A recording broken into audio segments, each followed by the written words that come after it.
తుళ్లూరులో వివిధ కార్యక్రమాలు జరిగాయి. వివరాలు రాజధాని రిపోర్ట్లో.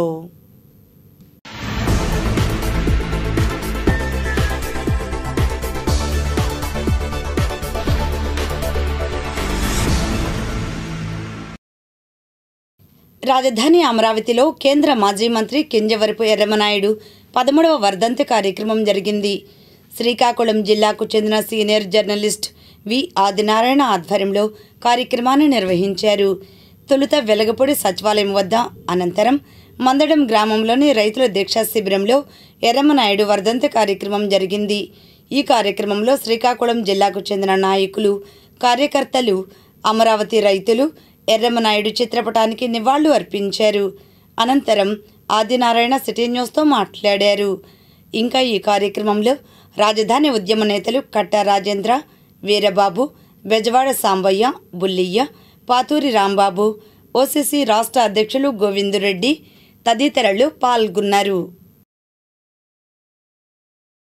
ఆదినారాయణ సీనియర్ జర్నలిస్టు, హైకోర్టు న్యాయవాది.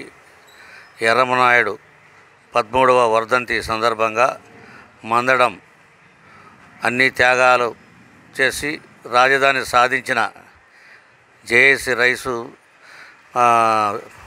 శిబిరం రైతుల సమక్షంలో వర్ధంతి కార్యక్రమం చేసుకోవడం ఈరోజు అందరికీ సుపరిచితమే. ఎర్రమనాయుడు గారు 4 పర్యాయాలు ఎమ్మెల్యేగా, 4 పర్యాయాలు లోక్సభ సభ్యుడిగా, కేంద్ర మంత్రిగా, రాష్ట్ర చీఫ్ విప్గా 4 పర్యాయాలు, రైల్వే బోర్డు స్టాండింగ్ కౌన్సిల్ చైర్మన్గా 1 పర్యాయము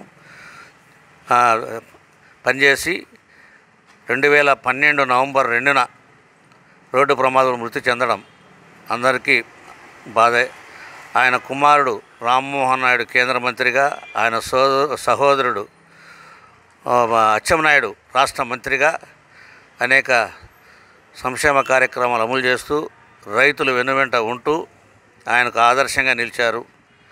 ఈ సందర్భంగా ఆయన ఆత్మకు శాంతి చేకూరాలని, వారి కుటుంబ సభ్యులకు మనోధైర్యం కల్పించాలని ఆ దేవుని ప్రార్థిస్తున్నాము.